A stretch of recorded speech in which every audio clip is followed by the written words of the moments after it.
Hello everyone, welcome back to my channel Archana academy. और आज भी टीजीटी नेचुरल साइंस फीमेल का एग्ज़ाम हुआ है। मॉर्निंग एक ही शिफ्ट में एग्ज़ाम था आज 8:30 से लेकर 10:30 बजे तक। ठीक है।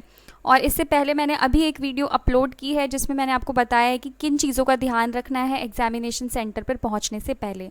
तो सबसे पहले हम सीडीपी से ही शुरुआत कर लेते हैं, क्योंकि यहाँ से कितने क्वेश्चन आएंगे, 10 क्वेश्चन आएंगे। अगर आप ध्यान दें, जिन्होंने भी आज एग्ज़ाम दिया होगा, ये कल के बच्चों के लिए बहुत इंपॉर्टेंट है स्पेशली। ठीक है। तो मेल का जो एग्ज़ाम हुआ था वो 4 शिफ्ट्स में हुआ था। एक दिन 3 शिफ्ट्स में था एग्ज़ाम और एक दिन 1 शिफ्ट में एग्ज़ाम था शायद, या 3 शिफ्ट्स में था, ऐसा कुछ था। तो उनके पेपर्स आपको टेलीग्राम पे मिल जाएंगे। कई सारे स्टूडेंट्स ने अपलोड किए हैं वहाँ पे पेपर। उनकी सीडीपी आप कर लो नेचुरल साइंस की, तो आपको यहाँ से 10 में से आपके 6 क्वेश्चंस रिपीटेड ही मिलेंगे आपको, क्योंकि आज के सीडीपी के पेपर में मेल जो कैंडिडेट्स का एग्ज़ाम था उधर से श्योर क्वेश्चन 6 रिपीटेड थे या उसी टॉपिक से रिपीटेड थे। ठीक है। तो ये अगर आप कर लोगे तो कल आपके 6 मार्क्स तो यहीं पर आ जाएंगे। और आपको articles related to science education या राइट टू एजुकेशन वाला जो टॉपिक है वो पढ़कर जाना है। तो यहाँ से आप सीडीपी को अच्छे से सिक्योर कर सकते हो, 6 मार्क्स यहाँ पे आप गेन कर सकते हो। ठीक है। और सीडीपी एग्ज़ाम के सबसे पेपर के सबसे एंड में आपको 10 क्वेश्चंस देखने के लिए मिलेंगे। तो अगर आप ये क्वेश्चन अभी कर लें, क्योंकि कल मॉर्निंग में ही एग्ज़ाम है 8:30 पे कल के शिफ्ट का, तो आपका एक अच्छा खासा स्कोर बन जाएगा। अब हम आगे देखेंगे कि आपको क्या क्या करना है, कल मॉर्निंग में जाने से पहले क्या क्या चीज़ें रिवाइज करनी है, किन चीज़ों पर फोकस करना है। तो सबसे पहले हम जो पोर्शन है वो देख लेते हैं। क्वेश्चन देखेंगे और टॉपिक देखेंगे, बट उससे पहले आगे बढ़ने से पहले मैं आपको बता दूं कि 9th और 10th क्लास की आप एनसीईआरटी पढ़ लो। ठीक है। अगर आपने नहीं पढ़ी है 9th और 10th की एनसीईआरटी, तो आपके अच्छे मार्क्स आप अटेन नहीं कर पाओगे। तो आपको 9th और 10th की एनसीईआरटी पढ़नी है। स्पेशली 9th क्लास की आपको फिज़िक्स और केमिस्ट्री पढ़नी है। वहाँ से बहुत सारे क्वेश्चंस आए हैं। ठीक है। फिज़िक्स में जैसे कि एलिमेंट्स की डिस्कवरी किसने की है, यहाँ से भी क्वेश्चन आया है, या इनका एटॉमिक मास कितना है, बॉइलिंग पॉइंट का कितना है। तो आप एक एक लाइन आपको पता चलेगा कि केमिस्ट्री और फिजिक्स की एक एक लाइन इंपॉर्टेंट है। फिजिक्स में तो बेसिकली न्यूमेरिकल आए हैं, 9th क्लास से बहुत न्यूमेरिकल आए हैं भर भर के, और केमिस्ट्री में थियोरेटिकल क्वेश्चन आए हैं। ठीक है। इतना आपको करना है। अब हम क्वेश्चंस पे मूव करते हैं। तो सबसे पहले हॉर्स पावर पे न्यूमेरिकल आया है। हॉर्स पावर पर न्यूमेरिकल आया है, और इससे पहले मेल के एग्ज़ाम में ये पूछा गया था कि 1 हॉर्स पावर कितने वॉट्स के बराबर है। ओके, शायद 746 वॉट्स है। तो ये आपको करके जाना ही है, क्योंकि इस पे क्वेश्चन आएगा ही आएगा, एक न्यूमेरिकल आएगा ही आएगा। उसके बाद सेकंड चीज़, आपको 10th क्लास में acid basis and salt chapter पढ़ना है। उसमें किस पे फोकस करना है आपको, स्पेशली CaCO3, स्लेक्ड लाइम किसे कहते हैं, COH2, और ब्लीचिंग पाउडर का फॉर्मूला। तो जितने फार्मूलेज हैं उसमें, वॉशिंग सोडा, बेकिंग सोडा, ये सब चीज़ें आपको करके जानी है, या इनके फॉर्मेशन कैसे होती है। जैसे आज के पेपर में था कि अगर हम स्लेक्ड लाइम में, तो आज का क्वेश्चन था कि अगर हम स्लेक्ड लाइम में क्लोरीन गैस पास करेंगे तो क्या बनेगा। तो इसके लिए आपको पता होना चाहिए कि स्लेक्ड लाइम क्या होता है। तो स्लेक्ड लाइम कैल्शियम हाइड्रोक्साइड होता है, तो हमें पता चल जाएगा कि कैल्शियम ऑक्सीक्लोराइड बनेगा या ब्लीचिंग पाउडर बनेगा। ठीक है। तो इसी तरीके से आपको क्वेश्चंस करके जाने हैं। साथ में बेकिंग सोडा क्या होता है, तो बेकिंग सोडा होता है NaHCO3। तो इस तरीके से क्वेश्चंस आते हैं। जैसे आज के पेपर में ये आया था, कल के मेल के शिफ्ट में ये वाला पेपर आया था कि बेकिंग सोडा क्या होता है। तो आपको एसिड बेस एंड सॉल्ट वाला चैप्टर करके जाना है। अब आगे बढ़ते हैं। तो अब आगे जो फॉर्मूला नेक्स्ट क्वेश्चन था वो था एवोगैड्रो नंबर पे। What is the value of Avogadro number. Avogadro number की वैल्यू क्या होती है। ठीक है। तो एवोगैड्रो नंबर की वैल्यू पूछी थी। तो आपको ये पता होगा कि ये 9th क्लास की केमिस्ट्री से है क्वेश्चन। तो अभी जैसे मैंने बताया कि किसी भी चीज़ की वैल्यू पूछ सकते हैं, किसी भी कांस्टेंट की वैल्यू पूछ सकते हैं, और वो बेसिकली 9th क्लास का पोर्शन ज़्यादा आ रहा है। तो आपको ये करना है, 9th क्लास की एनसीईआरटी की बुक रीड करके ही जानी है, वरना आपको कल बहुत नुकसान हो सकता है। नेक्स्ट है force and laws of motion. यहाँ से न्यूमेरिकल आए थे, 2 से 3 न्यूमेरिकल आए थे यहाँ से। Force and laws of motion पे, तो ये आपको करके जाना है। यहाँ पे थ्योरेटिकल क्वेश्चन नहीं है, force and laws of motion हो गया, ग्रेविटेशन का चैप्टर हो गया, ठीक है। तो यहाँ से थ्योरेटिकल क्वेश्चन नहीं है, यहाँ से न्यूमेरिकल्स हैं, तो वो आप प्रैक्टिस करके जाओ। उसके बाद है electric motor function. Electric motor का क्या फंक्शन होता है, ये इलेक्ट्रिसिटी चैप्टर से क्वेश्चन है। तो इलेक्ट्रिसिटी जो चैप्टर है वो इम्पॉर्टेंट है, क्योंकि उधर से भी जो फॉर्मूलेज है, जैसे I equals to Q by T, V equals to W by Q, ये कुछ आपको फॉर्मूलेज, जैसे यहाँ पे मेल की शिफ्ट में आया था कि 1 जूल पर 1 कुलम एक्चुअली क्या होता है, ठीक है। 1 जूल कुलम यूनिट, ये किसकी यूनिट है, तो पोटेंशियल डिफरेंस की है। तो इस तरीके से क्वेश्चन आ सकते हैं। तो आज के एग्जाम में जैसे आया था इलेक्ट्रिक मोटर का फंक्शन, तो आपको इसके साथ अलावा ये जो चीज़ें हैं ये फॉर्मूलेज भी करके जाने हैं, क्योंकि सेम तो आएगा नहीं बट उससे रिलेटेड आएगा। साथ में हीट का आपको फॉर्मूला, जैसे I²RT, इससे न्यूमेरिकल आ सकता है, और दूसरा हीट का फॉर्मूला है VIT, इससे न्यूमेरिकल आता है। तो ये आपको प्रिपेयर करके जाना है। Moving to next,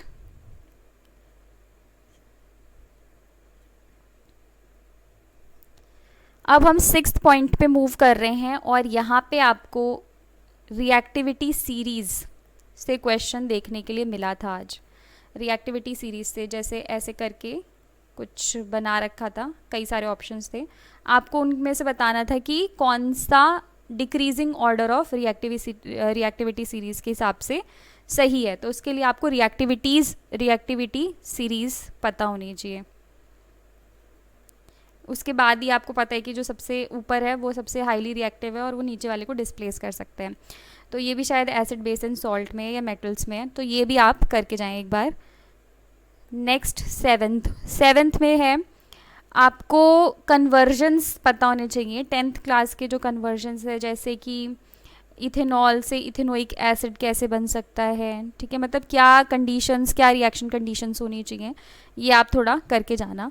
8th topic है मास ऑफ ऑक्सीजन।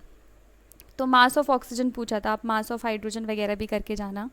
नेक्स्ट है mercury metal extraction. Mercury metal extraction. तो मर्क्यूरी मेटल एक्सट्रैक्शन से क्वेश्चन था, तो जैसे कि इसको कैसे एक्सट्रैक्ट कर सकते हैं, तो लोअर इन रिएक्टिविटी सीरीज़ है, तो इसकी सल्फाइड ओर होती है प्रेजेंट ऑक्सीजन की प्रेजेंस में। तो इस तरीके से क्वेश्चंस आएंगे, इसको आप देख लेना, ठीक है।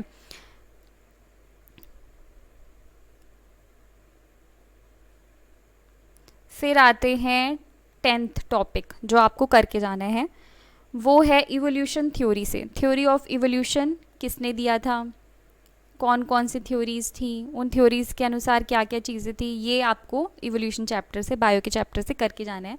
ये शायद 10th क्लास में है। फिर है 12th टॉपिक, जो पीरियोडिक टेबल है उधर से क्वेश्चन आते हैं। जैसे मेंडलीव ने कितने एलिमेंट्स बताए थे उस टाइम, न्यूलैंड्स के टाइम पे कितने एलिमेंट्स प्रेजेंट थे, ये मेल की शिफ्ट में आए थे पेपर। बट इससे ये पता चलता है कि ये चैप्टर इंपॉर्टेंट है और सिर्फ एनसीईआरटी ही पढ़नी है, सिर्फ एनसीईआरटी ही पढ़ के जाना है, ठीक है। तो आज के पेपर में यहाँ से क्वेश्चन था कि एल्कलाई मेटल्स कौन से ग्रुप से बिलोंग करते हैं। तो एल्कलाई मेटल कौन से ग्रुप से बिलोंग करते हैं, ग्रुप 1। एक और ऑप्शन था एल्कलाइन अर्थ मेटल ऑप्शन में, तो आप कंफ्यूज मत होना। एल्कलाइन अर्थ मेटल ग्रुप 2 होते हैं और ग्रुप 1 होते हैं एल्कलाई मेटल्स। इसके अलावा मॉडर्न पीरियोडिक टेबल में कितने ग्रुप हैं और कितने पीरियड्स हैं। तो मॉडर्न पीरियोडिक टेबल में 18 ग्रुप्स हैं एंड 7 पीरियड है। इस पर एक फिलअप आया था। 13th जो टॉपिक है वो आपको पढ़ना है हीट कैलकुलेशन। जैसे अभी मैंने पीछे बताया कि कोई डिवाइस कितनी हीट रिलीज़ करता है वो पता होना चाहिए। तो उसके लिए फॉर्मूला है इलेक्ट्रिसिटी चैप्टर में, H इक्वल्स टू I²RT और H इक्वल्स टू VIT, वो आप करके देखना। नेक्स्ट है मैग्नेटिक फील्ड। मैग्नेटिज्म से क्वेश्चन आया था, ये बहुत ही ईजी क्वेश्चन था। मैग्नेटिक फील्ड लाइंस के ऊपर 2 स्टेटमेंट्स थी और बताना था कि दोनों में से दोनों सही हैं, एक सही है, 2 सही है। तो आपको मतलब प्रॉपर्टीज़ पता होनी चाहिए कि मैग्नेटिक फील्ड लाइंस ओरिजिनेट होती हैं नॉर्थ पोल से और मूव होती हैं साउथ पोल में। साथ में मैग्नेट के अंदर ये लाइंस पैरेलल होती हैं, ठीक है, ये चीज़ें आपको पता होनी चाहिए। Next topic is 15th topic जो इम्पॉर्टेंट है। तो 15th जो टॉपिक है वो था आई चैप्टर से। Eye defects is a very important part, ठीक है, तो आई डिफेक्ट्स करके ही जाने हैं।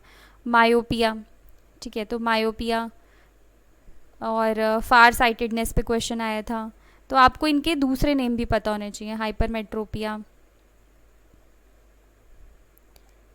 प्रेस बायोपिया। इसके अलावा आइरिस का फंक्शन आपको पता होना चाहिए। तो आइरिस प्यूपिल को कॉन्ट्रैक्ट, जो आइरिस है वो प्यूपिल को कॉन्ट्रैक्ट और रिलैक्स करती है, और अमाउंट ऑफ लाइट कितना एंटर होगा प्यूपिल में, आई में, वो कौन डिसाइड करता है? आइरिस ही डिसाइड करते हैं, इसी का फंक्शन है वो। उसके बाद आपको रे डायग्राम्स का पता होना चाहिए। तो रे diagrams in case of mirror के भी रे डायग्राम और लेंस के भी रे डायग्राम। जैसे आज क्वेश्चन था कि अगर कॉन्वेक्स मिरर है और आपका जो ऑब्जेक्ट है वो 2f के बियॉन्ड है, 2f1 के बियॉन्ड है, तो आपकी जो इमेज है वो कहाँ बनेगी? तो 2f2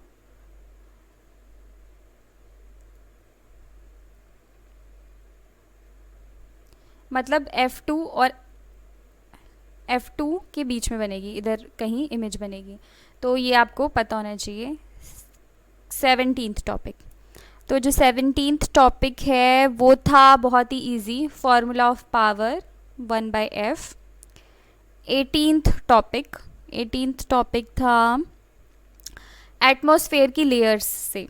एटमॉस्फेयर की लेयर से, जैसे मेल के एग्जामिनेशन में था कि अप टू 10 किलोमीटर की लेयर को हम क्या बोलते हैं? ट्रोपोस्फेयर। बट 10 से 50 किलोमीटर के बीच का जो स्पैन है, 10 से 50 किलोमीटर, उस लेयर को हम क्या बोलते हैं? स्ट्रेटोस्फेयर। और स्ट्रेटोस्फेयर में ही ओजोन लेयर प्रेजेंट होती है। यहाँ से क्वेश्चन था कि इस लेयर का नाम क्या है, 10 से 50 किलोमीटर के बीच जो है। टॉपिक नंबर 19, तो टॉपिक नंबर 19 जो है वो था कॉन्सेंट्रेशन से। तो आपको मोलैरिटी, नॉर्मैलिटी ये निकालना भी आना चाहिए और इनके जनरल बेसिक फार्मूला भी पता होने चाहिए। टॉपिक नंबर 20 मोमेंटम से न्यूमेरिकल आया था। तो अभी आपको पता चल गया होगा कि एनसीईआरटी से बाहर कुछ नहीं आया था, और मेन चीज़ क्या है? 9th और 10th की एनसीईआरटी है। और फिजिक्स में मेन चीज़ क्या है कि आपको क्या आना चाहिए? 9th में स्पेशली न्यूमेरिकल्स, और 10th से आया है थेरेटिकल पार्ट फिजिक्स का, ओके। उसके अलावा खरीफ एंड रबी क्रॉप्स बहुत ही ज़्यादा इम्पॉर्टेंट है, इस पे 2 क्वेश्चंस आए थे, तो ये आप पढ़ के जाना। आज जो क्वेश्चंस थे खरीफ और रबी में वो एग्जाम्पल बेस्ड थे, एग्जाम्पल्स दिए हुए थे, जैसे प्लम, मेलन, ये कौन सी क्रॉप्स हैं। 22 है साइक्लोहेक्सेन के यूजेस आए थे। साइक्लोहेक्सेन था या साइक्लोप्रोपेन था, आई एम नॉट श्योर, इनके यूजेस आए थे। तो आप ये कर लेना एनसीईआरटी में किसके बारे में, साइक्लोप्रोपेन या साइक्लोपेंटेन, तो इनके यूजेस आप करके जाना। टॉपिक नंबर 23 था डाइवर्सिटी। इधर पॉरीफेरा से ही क्वेश्चन आ रहे हैं बेसिकली, तो आप बस पॉरीफेरा का फाइलम पढ़ लेना। तो पॉरीफेरा क्वेश्चन था कि स्पॉन्गिला किस फाइलम का एग्जाम्पल है? तो स्पॉन्गिला पॉरीफेरा फाइलम का एग्जाम्पल है। टॉपिक नंबर 24 जो इम्पॉर्टेंट है वो है स्टेट्स ऑफ मैटर, अच्छे से करके जाना है। इधर से 6 से 7 क्वेश्चन आए थे।